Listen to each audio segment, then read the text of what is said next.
Oh, seperti ini ajaran aslinya. Itu. Kalian bisa sadar, oh seperti ini Yeshua ngomongnya. Nah, itu. Ya.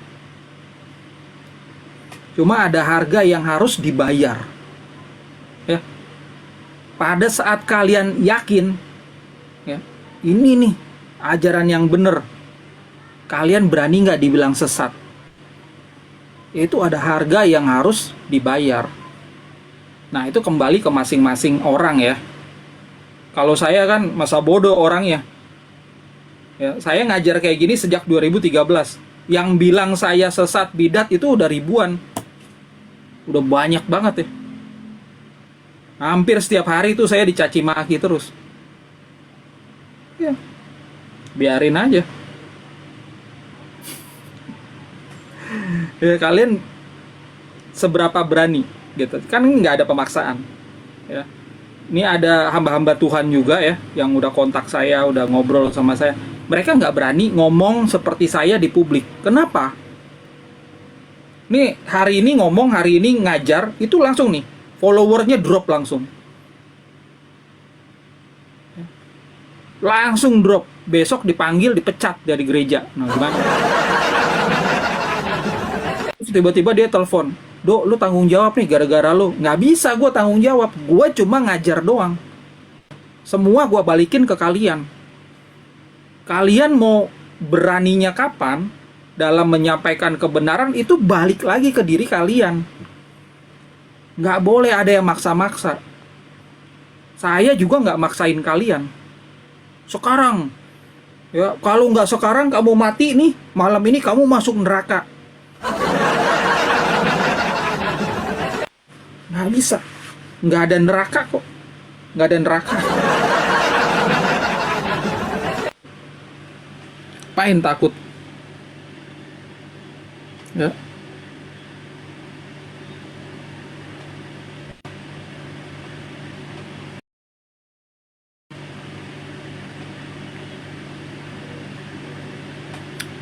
Agama Aldo apa? Saya Kristen liberal.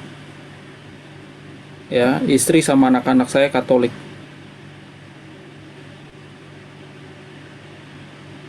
Ajaran Muhammad yang benar bang? Ya silakan.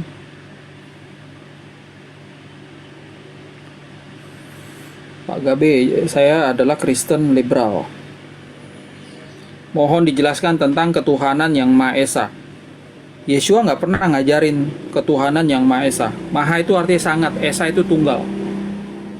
Tuhan yang sangat tunggal itu adanya di dalam Al-Quran. Ya, kalau dalam ajaran Yeshua nih, Yeshua ngaku dia adalah Tuhan satu. Bapaknya adalah Tuhan, itu udah dua. Nggak Esa, nggak ada Tuhan satu di dalam ajaran Yeshua. Nggak ada. Berarti Kristen-Kristen di Indonesia yang mau ngikutin ajaran Yeshua itu bertentangan sama Pancasila-sila pertama? Yes. Memangnya kenapa kalau bertentangan sama sila pertama? Emang kami masuk penjara gitu? Hah? Itu udah sering kali saya udah ngobrol apa adanya aja. Saya bilang kepercayaan saya Tuhan itu banyak. Bertentangan sama sila ya Pancasila nomor 1 itu bertentangan. Terus gimana? Apakah negara mau deportasi saya? Negara ini butuh saya. Saya cari duit, dikenain pajak.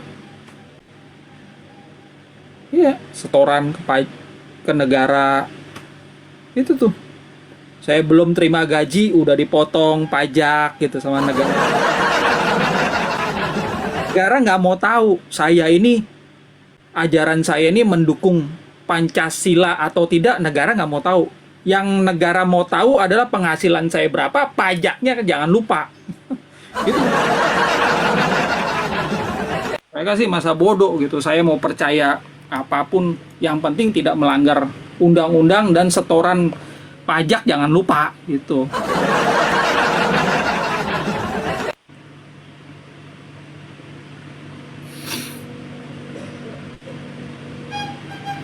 Dah, mau tanya apa lagi?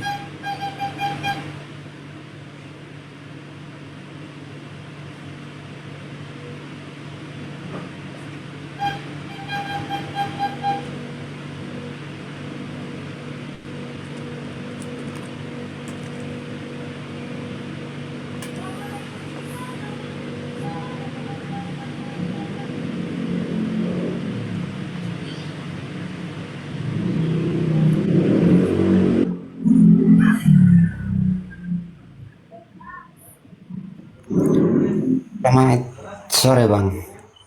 Ya, selamat sore. Ya, Ah, nah, Bang, boleh bertanya di luar daripada tema Bang? ya, ya, boleh. Ini pertanyaan saya Bang gini. Apakah Abang percaya kalau Yesus itu mati dan bangkit? Yesus itu tokoh fiktif, ya. Nggak pernah ada rabi Yahudi namanya Yesus. Yang mati dan bangkit adalah Yeshua. Oh ya. Tapi Abang percaya kan maksudnya menurut ah, Ya, saya percaya. dari tadi kan saya di bawah ini Bang, penjelasannya bagus Bang, saya simak. Tapi ini yang saya belum dapat jawaban, makanya saya bertanya Bang. Terima kasih atas jawaban. Iya, dia mati. Ada yang bilang mati suri kayak mati apa, ya udah mati, yang penting mati. Terus dia bangkit. Dia bangkit. Oh iya iya, oke Bang. Ya. Oke, Nah, dia terima naik. kasih Bang. Naik. Ya, sama-sama. Dia naik. Naik kemana? Dia tidak naik ke surga. Ya, tidak ada kata surga dalam ajaran Yeshua. Dia naiknya ke langit. Ya, dia naik ke langit. Dia ngomong sebelum dia naik, dia ngomong, Wakul Sultana Basmaya Wabara Aikana. Segala kuasa di tingkap-tingkap langit dan di bumi telah diberikan kepadaku. Ya, langit ini kan luas ya, tak terbatas. Itu sudah diberikan kuasanya kepada satu orang yang bernama Yeshua. Jadi sakti banget ini orang. Ya,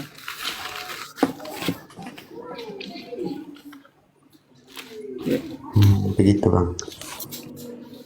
Ya, ada lagi. Jadi pemahaman tentang langit-langit itu, maksudnya langit-langit itu gimana Bang? Yesus naik ke Langit itu, apa?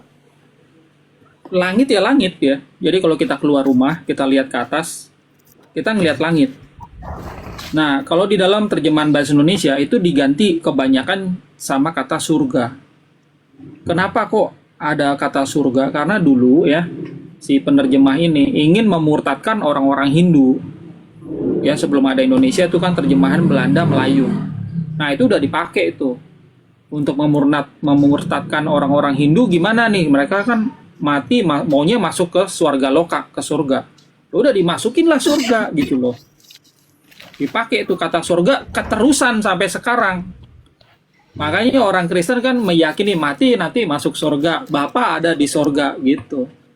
Padahal tidak demikian, ya. Kalau pemahaman mengenai surga itu seperti apa Bang menurutnya? Surga, Bang, surga loka, ya itu adalah ajaran dari Hindu, ya. Memang itu kata yang berasal dari Sanskerta, surga loka.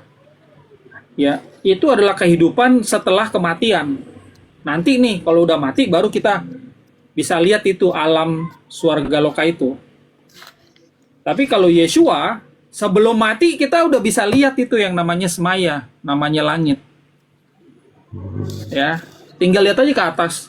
Itu langit. Yeshua bilang, "Aku datang dari atas. Bapa ada di langit. Aku memiliki kuasa di tingkap-tingkap langit." Nah, itu langit, benar-benar langit. Gitu ya. berarti kalau pengertian Abang Aldo ini, berarti Yesus sama-sama berkuasa karena dia naik ke langit juga begitu Bang? Atau gimana? Ya, Yeshua memang berkuasa. Berarti pencipta juga ya Bang? Atau gimana? Iya, di Yohanan 1 ayat 3, ya di situ dijelaskan kan. Sebelum dia jadi manusia, dia mencipta dari yang tidak ada jadi ada ini. Oke oke. Kalau surga itu kembali ke awal Bang. Kalau surga itu diciptakan atau tidak Bang? Kalau menurut Bang Aldo? Mesti tanya ke ajaran Hindu ya. Itu surga itu memang di ajaran sana, Oh, dari Sanskerta. Tapi kalau ajaran Kristen kan itu Yeshua berbahasa Aramai. Dia pakai kata smoyo. Smoyo ya. Itu artinya tingkap-tingkap langit. Ya, alam semesta ini nih yang tidak terbatas ini.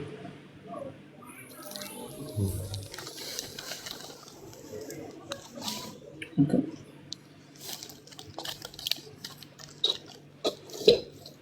Berarti dalam pemahamannya itu surga itu memang ajaran dari Hindu ya Bang? Kayak bahasa Sanskerta. Iya. Oke, oke. Baik, terima kasih banyak Bang Aldo. Mungkin ini yang saya pertanyakan. Terima kasih atas pencerahan. Oke, saya turun di bawah Sama-sama Bang. Pak Ragon.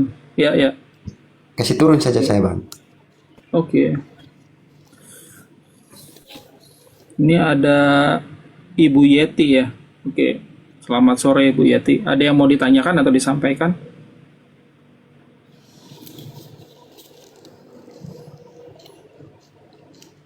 Oke, nggak ada juga nggak apa-apa.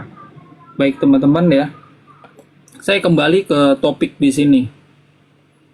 Kalau kita tanya, Kristen-Kristen itu dengan bangganya bicara kalau mereka ini meyakini dosa waris. Walaupun itu nggak ada benefitnya sama mereka. Mereka nggak tambah ganteng, mereka nggak tambah cakep, mereka nggak tambah kaya. Nggak ada benefitnya sama sekali. Benar. Tapi itulah ajaran yang ada. Bangga gitu. Mereka meyakini ini ada hubungannya sama manusia pertama yang mereka yakini itu dari tanah. Nah, kita kan belajar nih di Indonesia.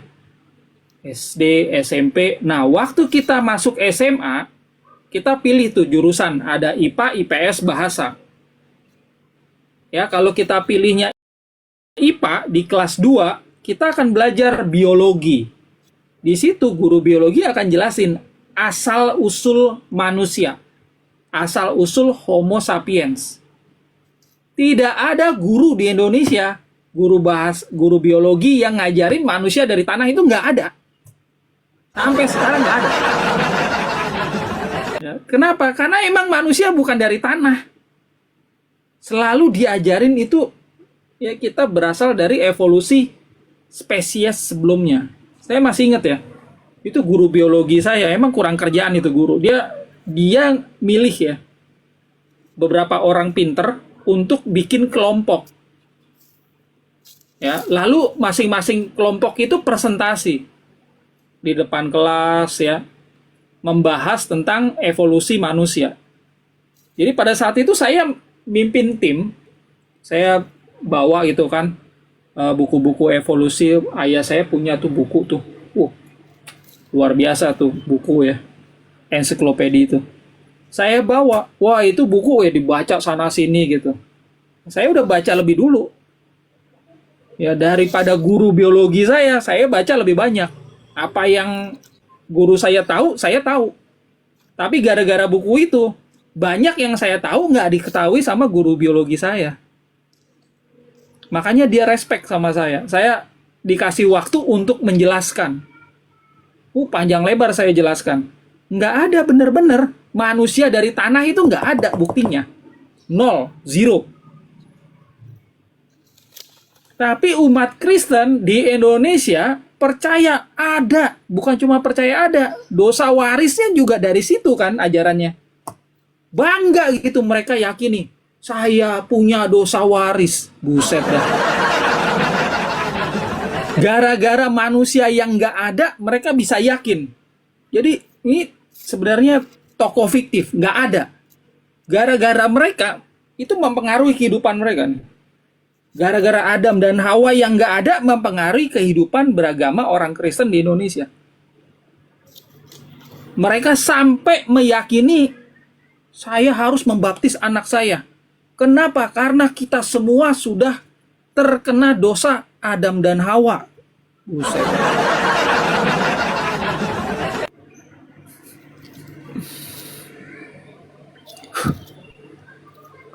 Itu.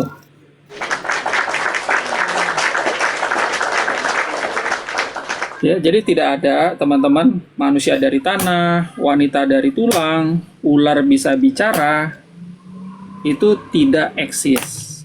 Kalau teman-teman ingin tahu lebih jauh ya kita buka ya pelajaran kelas 2 SMA kita nih tentang biologi ini. tentang evolusi.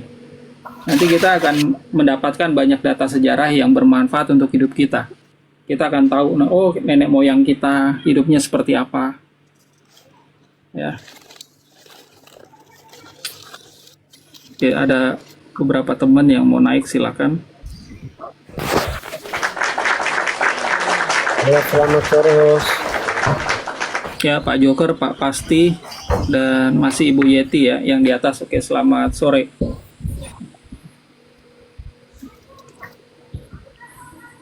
Oke, kalau ada yang ingin dipertanyakan di atas ya, Ya, host. silakan. Memang host seperti ini, host. Memang ilmu agama atau agama itu bertentangan dengan sains, host. Itu udah memang kodratnya gitu. Maksudnya udah dari dulu dibahas juga gak nyambung. Ilmu agama yang sainsnya bertentangan, host. Kan sains kan berdasarkan fakta yang ada, terus ilmu agama kan berdasarkan iman, kepercayaan. Dari sesuatu yang dipercaya tidak bisa untuk itu kan harus diyakini bahwa harus melalui saya yang benar kayak gitu, enggak. Kepercayaannya masing-masing. Ya. Jadi memang sulit untuk diperdebatkan bahwa manusia yang tadi abang narasikan bahwa manusia dari tanah, manusia dari evolusi dari dari ya, diyakini bahwa dari manusia, ada yang bilang dari kera terus nanti berevolusi dari manusia. Itu memang bertentangan dengan apa yang diciptakan oleh Tuhan.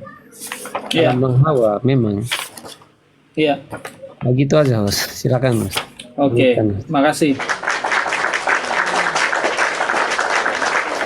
Ya, itulah pembelajaran ya.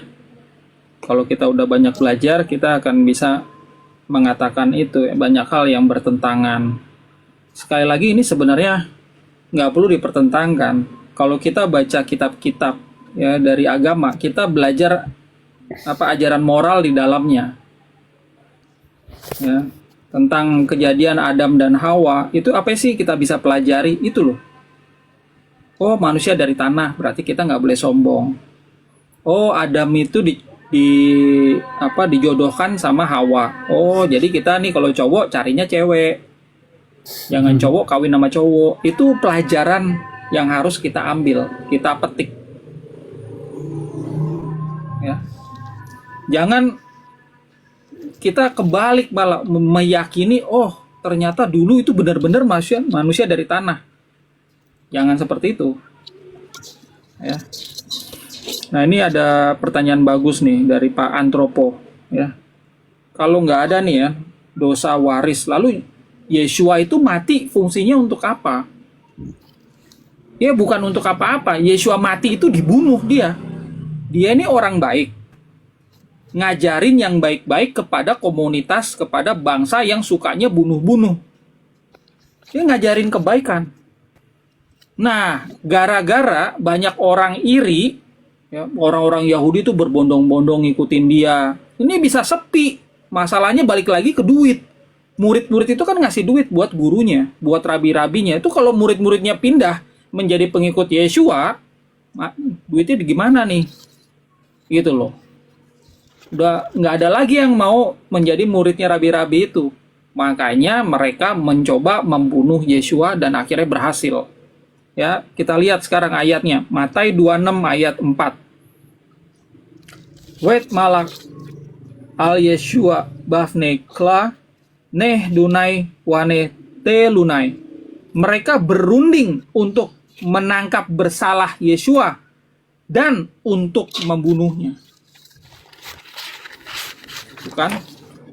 Ini udah ada perundingan, udah ada perencanaan. Tadi Matai 26. Sekarang baca ya, Matai 27 ayat 1. Ya.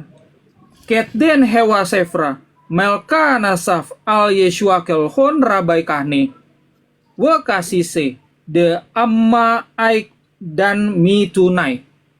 Ketika pagi tiba, imam-imam besar dan para penatua bangsa itu bermufakat terkait Yeshua untuk menjatuhinya hukuman mati. Jadi Yesua ini kan kalau menurut orang Kristen, oh dia harus mati untuk menebus dosa kita. Kita berdosa gara-gara Adam dan Hawa. Yesua datang bukan untuk itu. Gak ada hubungannya sama Adam dan Hawa dia. Orang ini tokoh fiktif kok. Yesua datang untuk ngajarin nih bangsa Yahudi ini, kalau ini dibiarkan, ini bisa jadi virus di planet ini. Karena dalam ajarannya hukum Taurat itu, mereka ini membunuh bangsa yang lain itu boleh, nggak apa-apa. Membunuh bangsa sendiri, misalnya nih hari Sabat, ada yang lupa gitu kan, dia keluar rumah, ya ngangon dombanya gitu kan, bawa mereka ke padang gurun, ke danau, begitu pulang besoknya dirajam dia. Itu ajarannya tuh kayak begitu. Ulangan 22 ayat 29. Kalau ada laki-laki memperkosa perempuan, gadis, gadisnya kan trauma tuh. Ya, biru-biru lehernya, pahanya biru, dadanya biru-biru juga. Itu laki yang memperkosa itu nggak dihukum apa-apa. Dia datang ke rumah si cewek itu, dia kasih duit ke bapaknya. 50 sikal perak itu 6 juta. Itu yang lagi trauma itu jadi istrinya. Itu ajaran siapa? Itu ajaran Yahudi itu. Oke gini, Os. Tapi di Injil Markus itu yang ayat 10 itu di situ dikatakan Pak, anak manusia datang untuk memberikan nyawanya menjadi tebusan bagi banyak orang. Itu gimana, Os? Iya. Markus 10. Dia itu udah tahu. Dia udah tahu gini loh. Ya. Kalau dia berbuat baik ke orang-orang ini, resikonya mati. Dia udah tahu. Tapi dia lakukan. Apapun resikonya, saya harus memberitakan kebaikan. Iya, terus gini, Wak, kan pada saat sebelum penyaliban, Yesus kan berkata nih kepada murid-muridnya, dia akan mati, dibunuh, lalu pada hari ketiga bangkit. Benar? Iya.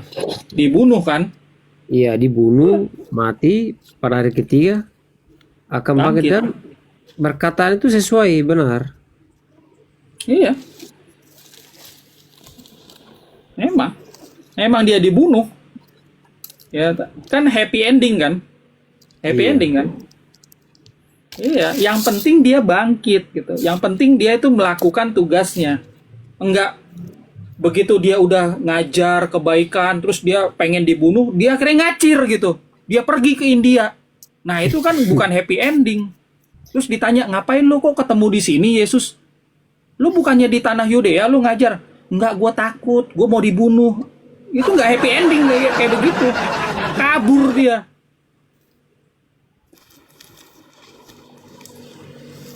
Oke. Maka pada saat itu kan Yesus berdoa di Taman Getsemani, dan kan perkataan yang paling viral sering dibahas itu kan, terjadilah seperti apa yang kau kehendaki, melainkan bukan kehendak saya, itu kehendak Bapa. Begitu kan? Iya. Maka apapun yang dihadapi Yesus ini, maka dia akan terus maju gitu kan. Iya. Apapun akan terjadi di depannya, lanjut aja, nggak mundur. Lanjut aja, gas terus. Karena itu perintah dari langit. Perintah Bapaknya. Itu. Lo harus, kalau jadi cowok, itu pegang kata-kata. Lo berani nih, diutus. Ya udah. Lo selesaikan misi lo itu. Selesaikan sampai benar-benar pulang lagi.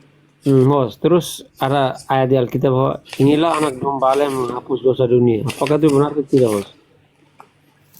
Itu kan perkataan si Yohanan ya. Itu juga ada Allah di situ. Ya. Anak domba. Katanya dia melihat Yesus datang, terus dia berkata, inilah anak domba Allah yang menghapus dosa dunia. Iya, inilah anak domba Tuhan.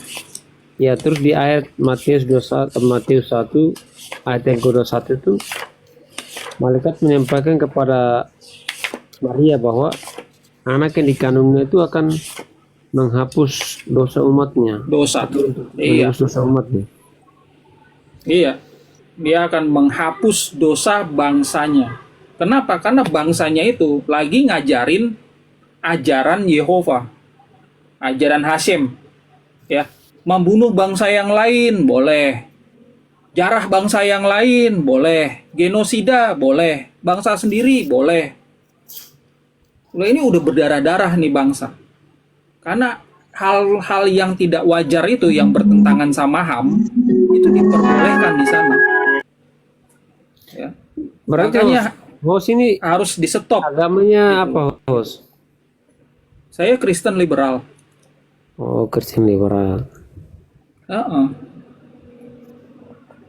Bahaya kalau tidak ada nih peradaban manusia. Itu dulu itu kan yang namanya perbudakan itu ada, ya. Bunuh bangsa yang lain untuk memperbudaknya juga itu juga wajar. Harus ada yang ngajar supaya ini ada pemulihan. Manusia yang ada di planet ini tidak jadi virus di planet ini. Tidak akan merusak planet ini. Gimana caranya? Harus ada yang diutus untuk ngajar kebaikan. Ini salah loh. Lo ini bunuh manusia. Nggak boleh.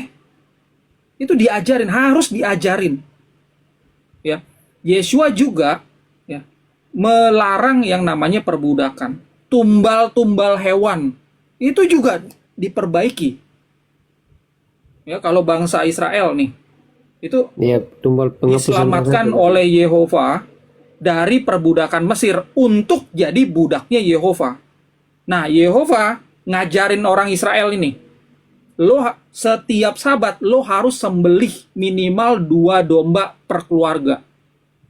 Bayangin tuh, itu dewanya dengan ajaran tumbal-tumbal hewan kayak gitu. Ngapain nih udah menyelamatkan mesti ada tumbal-tumbal lain gitu. Yesua begitu datang tumbal-tumbal kayak gitu dihapus. Katanya Nggak ada lagi ajaran kayak untuk, gitu. untuk korban penghapusan dosa, host. Lah itu dia. Ngapain ya? Ada sih korban penghapusan dosa ada, tapi setiap Sabat itu bukan penghapusan dosa, beda lagi. Iya, benar-benar. Saya juga pernah dengar itu, host. Ya, ya. Yang namanya Pesahnya Yahudi itu beda sama Paskahnya Kristen. Pesahnya Yahudi adalah memperingati keluarnya bangsa Israel dari Mesir, dari perbudakan Mesir. Dan mereka ngapain di situ pada saat peringatan itu? Tumbal hewan juga, harus potong domba. Harus. Jadi istilahnya gini, gua udah berbuat baik ya sama lu ya. Lu inget terus ya, anak cucu lu harus terus ya, nyembah-nyembah gua, harus inget sama gua terus ya. Itu Tuhannya Yahudi tuh kayak gitu. Ya, caranya gimana? Kalau nyembah doang, nyanyi-nyanyi, nggak mau dia. Harus ada darah yang tercurah, harus ada yang ditumbalin. Harus ada korban, ya benar. Harus ada. Ajaran kayak begini nih, waduh. Sama Iya, Yesua dihapus. Setelah datangnya Yesua dihapus, korban tuh udah nggak ada lagi di zamannya dia. Udah nggak ada. Iya benar. Ya. Udah bagus nih. Diganti sama ritual pecah roti. Udah lu pecah-pecah roti aja. Ya, anggur itu bagus buat tubuh kan. Asal lu jangan minum anggur 1 teko. Gitu. Ya, udah bagus ajaran Yesua gitu ya. Tinggal kita mau ikutin atau tidak. Itu Iya, aja. benar. Atau gini, host, kembali ke penciptaan tadi, host. Kata manusia kalau bukan dari tanah terus gimana, host? Menurutnya host ini. Jadi manusia itu sebenarnya evolusi dari spesies sebelumnya. Nggak ada yang ciptakan. Kita ini berevolusi dari hewan sebelumnya. Ya, dulunya itu dari sel yang ada di lautan. Lalu sel itu berkembang ya menjadi hewan ya kayak ikan gitu. Terus lama-lama dia naik ke darat, dia punya kaki. Nah, baru lama-lama berevolusi jadilah Homo sapiens. Ini kayak kita nih, Homo sapiens. Nah, bedanya kita sama hewan yang lain adalah kita ini bisa menciptakan agama. Gitu. Kita Berakal, bisa berperang atas nama agama. Kita bisa bunuh orang atas nama agama. Itu yang membedakan.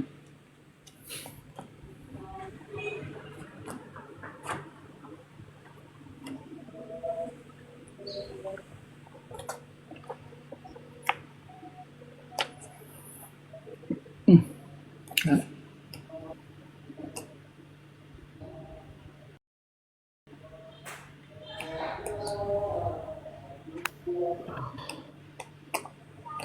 bagaimana dengan perkataan Yeshua, Nabi menulis tentang aku? Iya, kayak apa namanya, di dalam kitab Kejadian itu kan Yehuda akan menurunkan raja-raja gitu kan. Ya, termasuk Yeshua. Ya, akan ada raja damai turun. Nah, itu dia. Ya, hal-hal yang baik aja. Perhatikan, itu dia itu. Nah, begitu dia datang menyampaikan hal yang baik kan, makanya disebut kabar baik. Injil apa itu? Kabar baik. Kenapa disebut kabar baik? Karena rabi-rabi Yahudi ngajarin kabar buruk.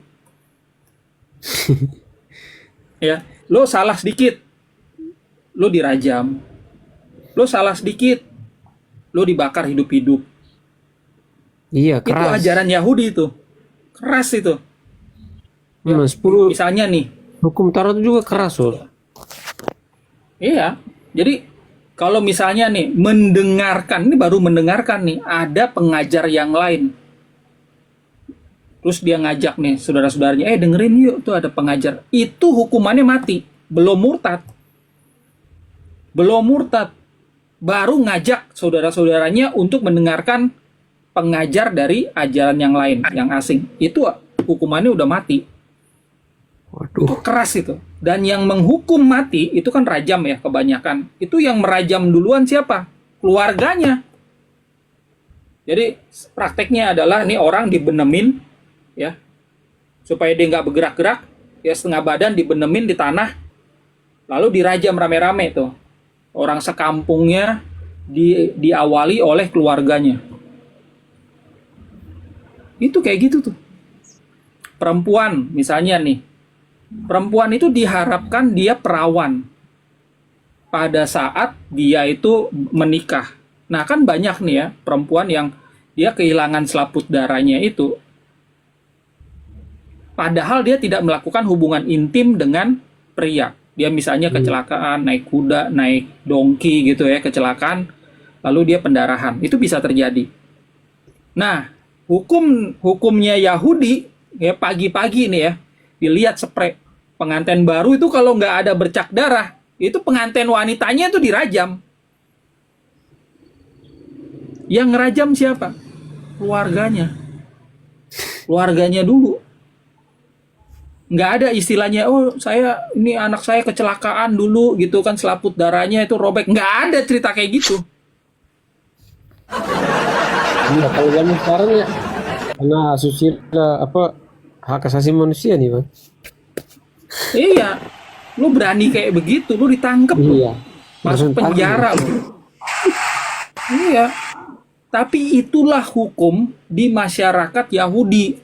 Lu salah-salah lu dirajam. Nah, Yeshua ngajar, nggak ada kayak gitu-gitu. Makanya disebut kabar baik. Iya. Nggak pada ada saat loh hukuman fisik. Yesus menyelamatkan siapa yang perempuan yang mau dirajang, terus Yesus berkata Nah. siapa yang melakukan berdosa dia duluan yang melempari dia. Nah, Bubar nggak ada semua yang berani. orang itu ya. Bubar semua. Enak aja, rajam-rajam. Lu pikir itu ayam apa? Timpukin batu. Anak orang lo itu. Gak sembarangan. Nah, akibat ya pelayanan Yeshua ini, ya walaupun nggak semua Yahudi kan bertobat, tapi akibat pelayanan Yeshua, lo tahu nggak yang namanya gerakan abolisme, gerakan anti perbudakan. itu Yeshua itu sebagai sosok yang menginfus itu. Ini ajaran Yeshua, ajaran anti perbudakannya. Gitu. Kalau Yeshua ngajarin murid-muridnya, Yohanan 15 ayat 15, kalian tidak lagi disebut budak, tetapi sahabat. Coba kalian baca. Ya, ada banyak ajaran Yeshua yang bertentangan sama ajarannya Yehova. Ajaran Yehova ini ingin menginginkan nih, orang Yahudi, orang Israel itu jadi budaknya terus. Ya, dan mereka harus memelihara sistem perbudakan itu selama-lamanya. Itu ada di dalam ajaran Yehova. Yeshua datang untuk ngajarin kebaikan termasuk menghapus perbudakan. Makanya kalau teman-teman perhatikan dalam sejarah manusia, yang menghapus sistem perbudakan ini adalah pengikut Yeshua. Ya, karena bagi dunia, wajar. Dunia ini dibangun oleh para budak. Itu udah pemikiran wajar. Yeshua bilang ini salah, sistem yang harus dirombak. Iya, Nah, benar. mulailah abad 18, 19 ya anti perbudakan. Budak yang ada di daerah-daerah itu, di negara-negara itu akhirnya lama-lama ditinggalkan sistem itu. Ya, kemudian HAM, hak asasi manusia. Ya, sampai undang-undang dasar kita diamandemen gara-gara adanya HAM. Emangnya HAM itu siapa yang memproklamirkan? Siapa yang menginfuskan itu loh? Setiap manusia memiliki hak untuk hidup. Ya. Siapa itu? Setiap manusia mempunyai hak untuk punya keyakinan masing-masing. Saya mau pindah agama nih. Jadi agama B. Bulan depan saya mau pindah lagi ke agama C. Nggak bisa. Yahudi itu nggak bisa kayak gitu. Begitu lo keluar, lo mati. Ya. Sekarang ini ada HAM. Makanya orang mau pindah-pindah agama 10 kali dalam setahun juga nggak apa-apa.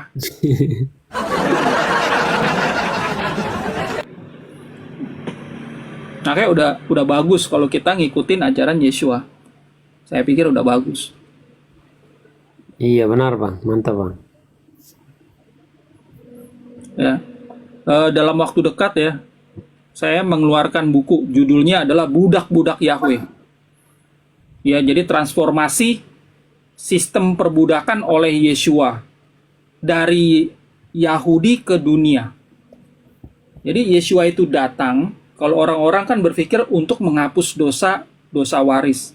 Nggak ada hubungannya sama dosa waris. Yeshua datang untuk memulihkan peradaban manusia. Dimulai dari mana? Dari orang Yahudi yang diperbudak sama ajaran Yehova. Dipulihkan dulu nih orang Yahudi. Nah, baru berangsur-angsur dipulih nih. Ya, bangsa-bangsa yang lain karena murid-muridnya nyebar. Murid-muridnya nyebar. Hasil dari ajaran dia, makanya perbudakan hapus. Ya. Kedua, hak asasi manusia muncul. Nah, itu ada di dalam buku yang akan terbit ya di bulan Juni ini ya. Target saya minggu depan. Ya, minggu depan selesai. Oke?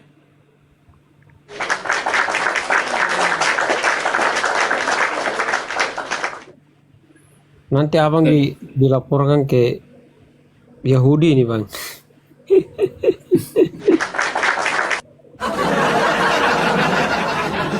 Nggak apa-apa. Ya, kami juga kita mengutarakan pendapat ya. Dalam undang-undang dasar kita mengatakan pendapat baik itu secara lisan maupun tulisan itu didukung oleh undang-undang kita. Boleh kok ya, beda pendapat wajar. Ini Bang, ada yang tip di bawah nih Bang. Bang Arlo, Yesua kalau gak dibunuh apakah tetap mati? Ya dia manusia ya, matilah dia. Ya. Ya mungkin dia sakit, mungkin dia kepleset kali. Ya. Dah.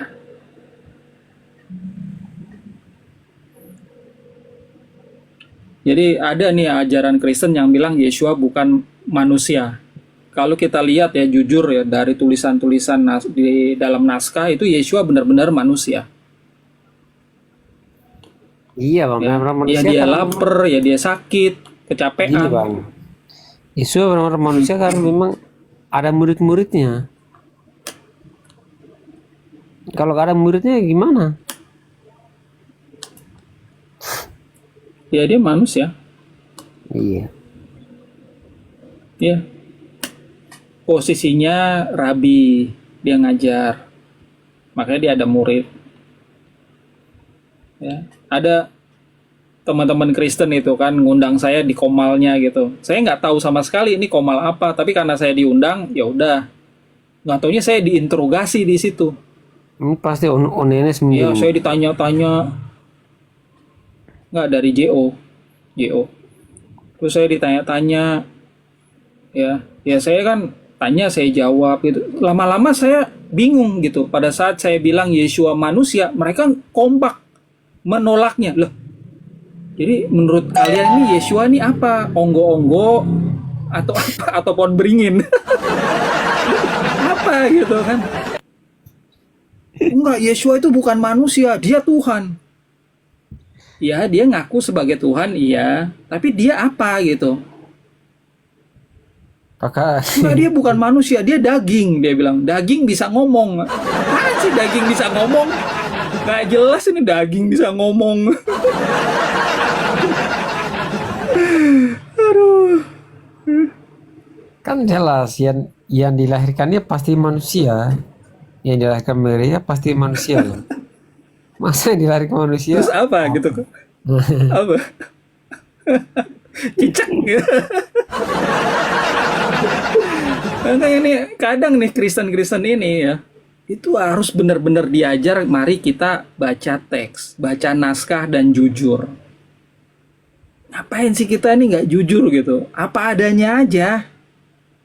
Nggak usah tuh, wow kita kemas gitu kan, supaya hebat apa, kita tambah-tambahin informasinya gitu. Ngapain sih? Udah hebat, udah bagus, bener deh. Begitu saya baca, ini sosok yang luar biasa. Benar-benar luar biasa. Udah, nggak usah dipoles-poles lagi. Aduh, ya. Bang Aldo nyembah apa? Saya udah lama nggak menyembah. Ya, saya mengasihi Tuhan. Ya, itu ajaran mandatorinya Yeshua. Ya. Jadi Markus 12 ayat 30. Kasihilah Maria Tuhanmu. Ya, kasihilah sesamamu. Itu saya mengasihi. Kalau menyembah itu udah bertahun-tahun nih yang lalu saya lakukan itu. Ya. Apa Bang Aldo percaya Tuhan reinkarnasi? Manusia bereinkarnasi. Ya. Manusia bereinkarnasi. Kalau reinkarnasi itu tersirat adanya di dalam Injil Aramaik. Tersirat ya. Jadi contoh Yeshua itu di Markus 2 ayat 5.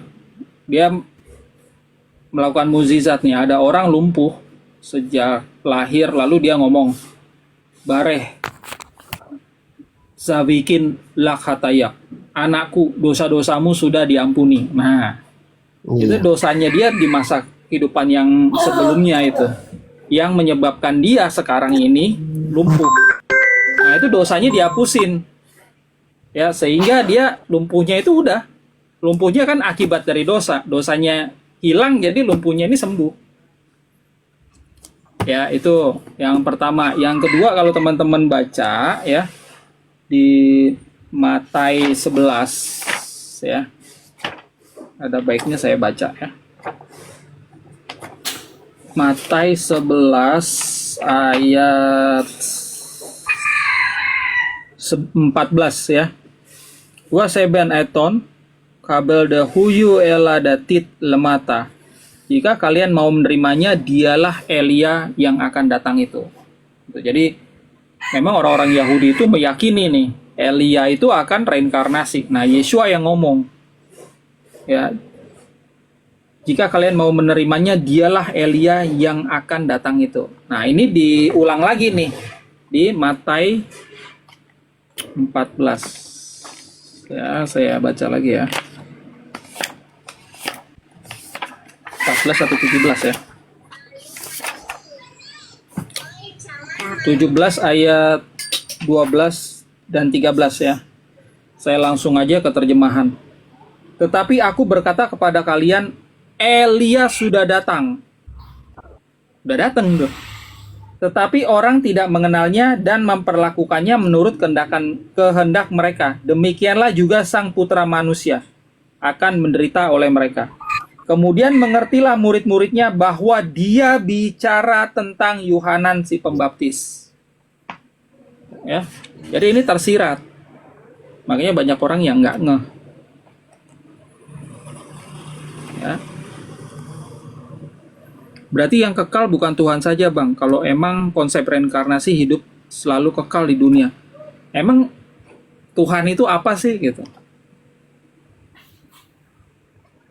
Tuhan itu apa? Kita ini kekal.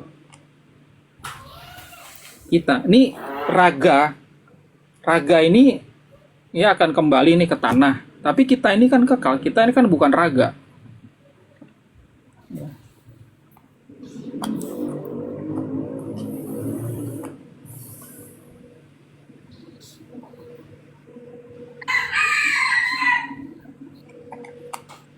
Ya. Kita ini hidup kekal. Kebetulan nih, atau ya kita pas aja ketemu nih sekarang. Dan nanti dalam kehidupan yang akan datang belum tentu ketemu. Tuh ya.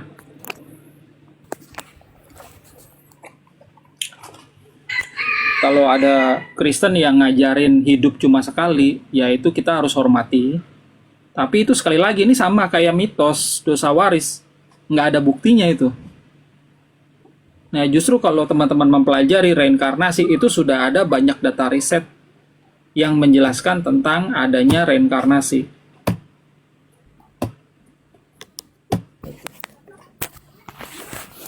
Pertanyaanku baca Bang di atas, oke. Ntar ya.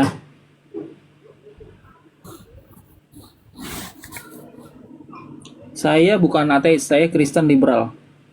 Bang, ketika percobaan 3 kali itu tumbuh dari diri sendiri atau benar dari setan? Percobaan 3 kali. Tumbul. Tumbul apa ya?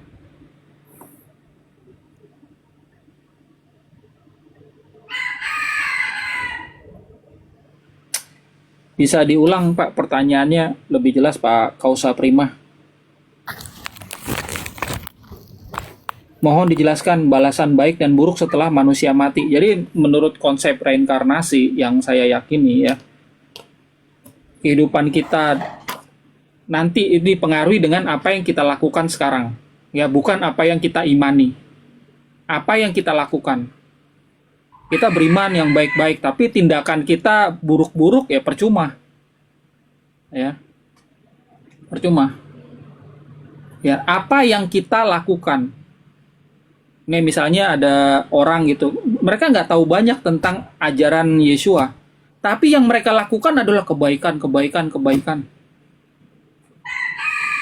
Ya, mereka akan menerima kebaikan itu di dalam kehidupan yang akan datang. Apakah mereka hidup lagi di planet ini atau di planet-planet yang lain itu nanti. Tapi yang jelas kehidupan nanti itu dipengaruhi dengan apa yang dilakukan sekarang. Nah, tujuan Yesua itu hadir untuk ngajarin manusia berbuat baik gitu loh. Oh, yang ini salah. Yang ini benar. Lakukan seperti ini ya, lakukan seperti ini ya. Kalau ada orang membencimu, kamu harus tetap mengasihi mereka. Kalau ada orang menganiaya kamu, kamu harus berdoa terus buat mereka. Itu tuh yang Yesua lakukan. Yesua ajarkan kayak begitu. Nah, kita mau ikutin nggak? Itu. Nah.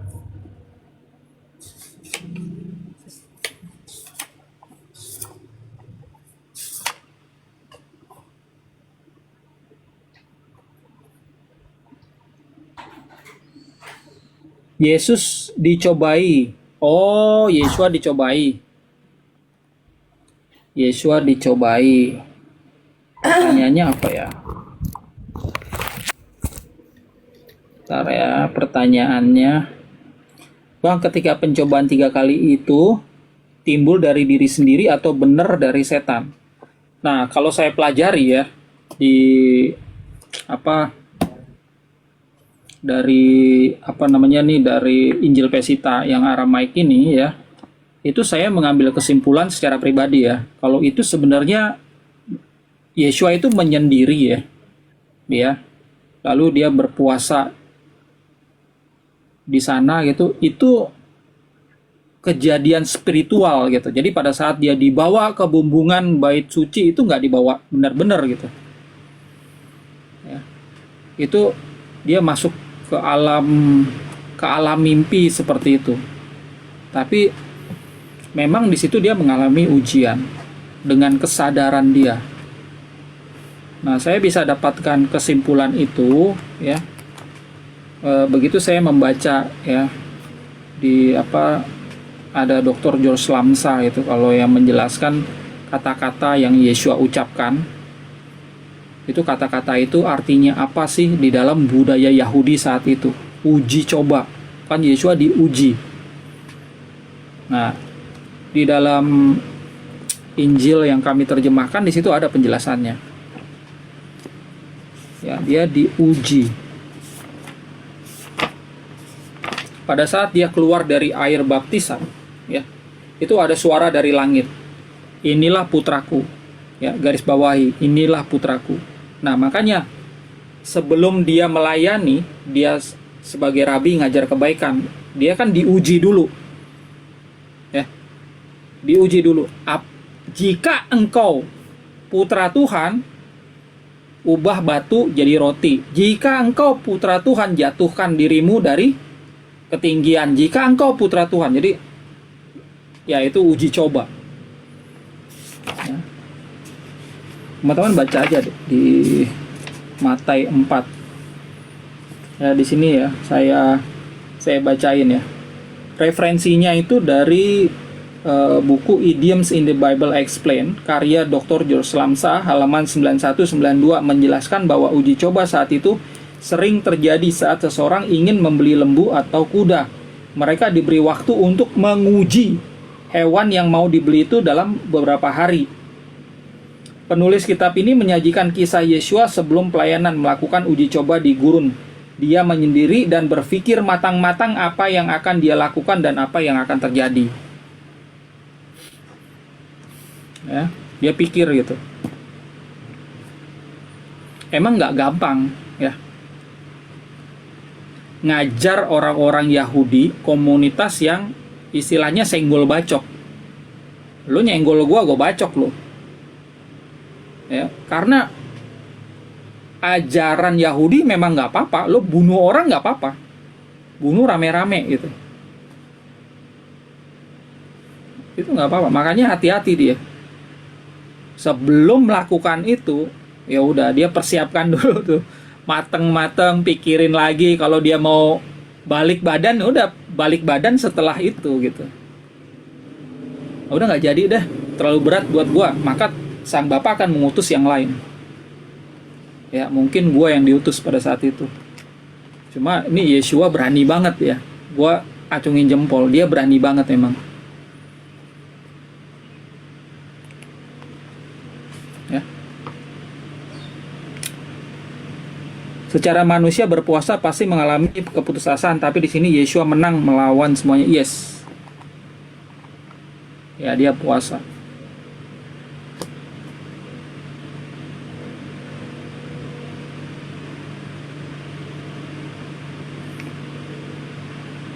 Yang jahat bisa terlahir di alam neraka. Nggak ada neraka gitu. Neraka itu sebenarnya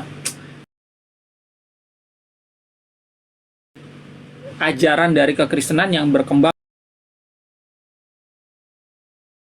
kemudian. Supaya apa sih ya? Supaya orang Kristen ini percaya hidup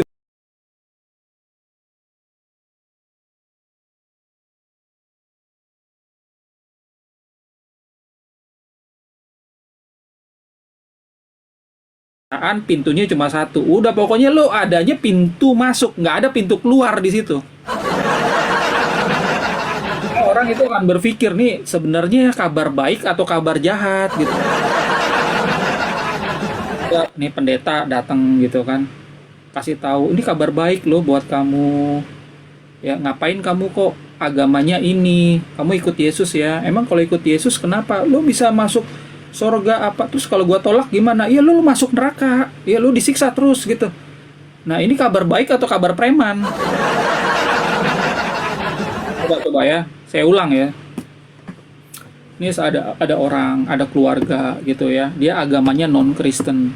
Udah turun-temurun ya. Terus didatengin sama hamba Tuhan Kristen, kasih tahu, ini ajaran baik, kabar baik ya. Siapa yang ngajarin pertama kali? Yeshua namanya. Ya, ikut ya, nanti dibaptis.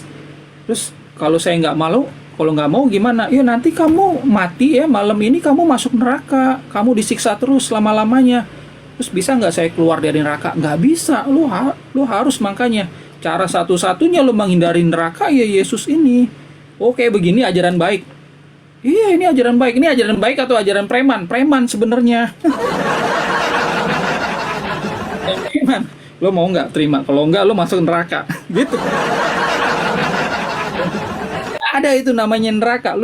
Ya itu dia gitu kan. Ya. Nggak ada. Ya. Soal kutuk dan berkat menurut Yeshua. Kalau yang suka kutuk-kutuk itu adalah Yehova. Ya, Yehova ini emang rajanya ngutuk. Dia kutuk nih bangsanya kalau melanggar perjanjiannya. Teman-teman pernah baca nggak Elisa? Kasus Elisa. Dia kan botak kan?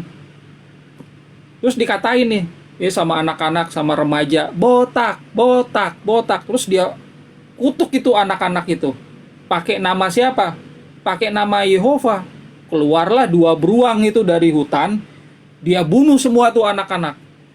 Mati dia. Hati-hati loh. Yeshua itu nggak ngajarin kutuk mengutuk. Doain mereka yang menganiaya kamu. Ya, Matius 10 ayat 14. Jika ada orang yang menolak perkataanmu, tinggalkan kota itu. Kebaskan debu dari kakimu. Kebaskan debu dari kakimu itu artinya hormati perbedaan. Sama nih. Ya, saya diundang. Nggak taunya banyak nih yang caci maki saya. Saya tinggalin aja udah. Ngapain pusing? Nggak usah saya berdebat sama mereka. Ya kan? Nggak usah, udah biarin. Nggak perlu ngutuk ya. Dikutuk, dibalas lagi ngutuk. Oh, enak aja. Lu yang mati. Lu yang sesat, oh bidat. Akhirnya kan kata-kata negatif keluar. Nah ini yang saya sayangkan teman-teman ya. Coba diperhatikan ya, komal-komal Kristen ini. Kristen sama Kristen udah bukan lagi bertentangan tentang ajaran, tapi udah bawa-bawa pribadi. Nah itu yang saya sayangkan. Jadi kesalahan-kesalahan masa lalunya itu diungkit, disebar ke publik. Untuk apa? Saya bilang, ya mikir gitu, untuk apa gitu. Kristen sama Kristen loh ini. Saya kadang malu saya ngelihat orang kayak begini gitu. Dan orang itu bukan ece-ece, itu orang udah dewasa nih Kristen-Kristen ini. Beda ajaran, hal yang wajar. Wajar. Kenapa harus sampai bawa keluarga, bawa nama baik istrinya, keluarganya, masa lalunya diungkit-ungkit kayak gitu. Aduh. Nggak usah ngutuk-ngutuk orang lain. Kutuk-kutuk itu ajaran Yehova. Yeshua itu kata-kata positif yang harus keluar. Ya.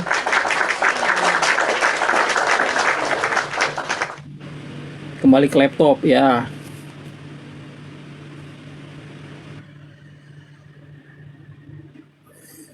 Kirain nggak percaya surga neraka? Emang nggak percaya. Nggak ada surga neraka.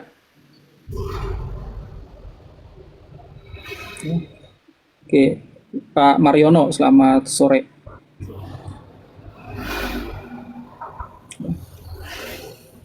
Jadi kalau ada teman-teman yang masih meyakini ya, oh manusia ini benar-benar dari tanah, silakan. Gitu. Kalau ditanya ya, ular bisa ngomong, dia ragu dia. Kalau mau jawab bisa ngomong juga, sekarang ke kebun binatang nggak ada ular bisa ngomong gitu. Karena itu yang diajarin, akhirnya kebanyakan orang Kristen bilang ya dulu itu ular bisa ngomong. Ya. Kalau udah percaya itu ya sudah. Kebanyakan itu udah percaya deh dosa waris. Kenapa?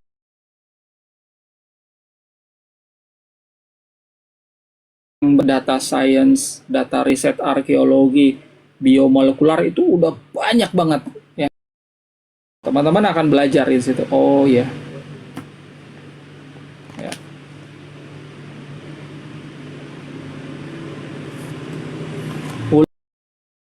Ular bisa ngomong sesama ular.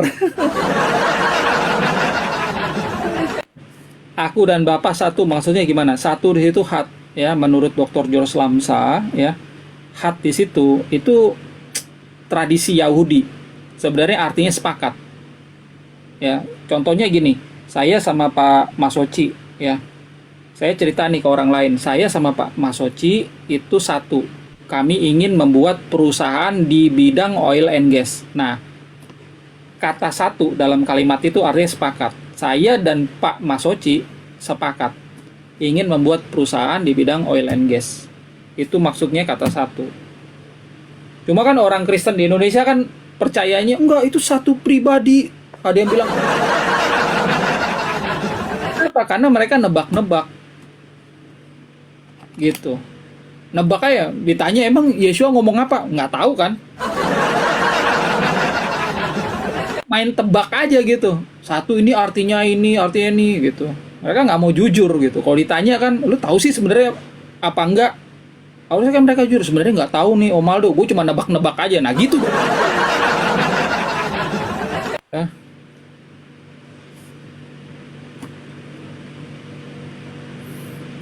Ya, Kristen itu banyak salah paham. Karena memang diajarin gitu. Nggak apa-apa lo nebak, nggak apa-apa lo menafsir. Tafsirannya dia beda sama tafsiran gembalanya, sama pendetanya. Makanya jadi pecah lagi gereja. Gitu. Karena kebanyakan nebak. Ditebak lagi. Udah ditebak nih, ngomongnya gini. Saya dipimpin sama Roh Kudus. Artinya begini. Ya.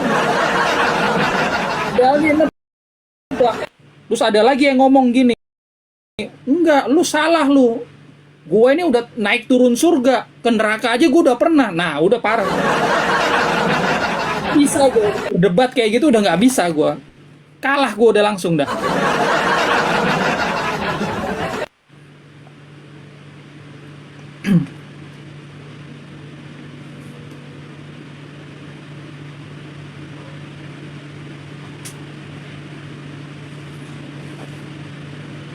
Waduh mas, aku masih percaya PL sebab Yesua mengajarkan bahasa perumpamaan. Ya silakan, percaya nggak apa-apa. Kalian mau percaya manusia dari tanah, dulu ular bisa ngomong, kalian nggak masuk penjara. Nggak masuk penjara. Cuma kalau kalian ini diskusi sama ateis, kalian bisa malu, bener-bener malu kalian. Apalagi kalau kalian keluar negeri gitu kan, diskusi sama mereka secara akademisi. Ya, lu udah tua kayak begini, gelar lo dokter, lu percaya sama ular masih bisa ngomong dulu? Ya. Coba gitu, lu bayangin, jangan di Indonesia ngomong di luar negeri gitu kan, gelar kita udah dokter, sama-sama bicara ya, dokter sama dokter. Terus yang ateis ini ngomong, nih lu nginjilin gua untuk jadi Kristen, untuk dibaptis, supaya gua percaya ular bisa ngomong. Maksudnya coba lo pikir ya. Kita ngomong sama ateis supaya dia mau dibaptis, supaya dia percaya ular bisa ngomong gitu. Lo pikir, ateis mana yang mau percaya? Ajaran lo mitos gitu loh, beda sama gua. Gue ngomong apa adanya. Nggak bisa dibantah. Ateis juga setuju. Ini sebenarnya kisah yang sama gitu. Nih sama Malin Kundang, sama Roro Jonggrang. Sama-sama dibuat oleh nenek moyang. Ada pesan-pesan kebaikan. Sama-sama nggak eksis tuh Malin Kundang. Mana nih orangnya? Nggak ada.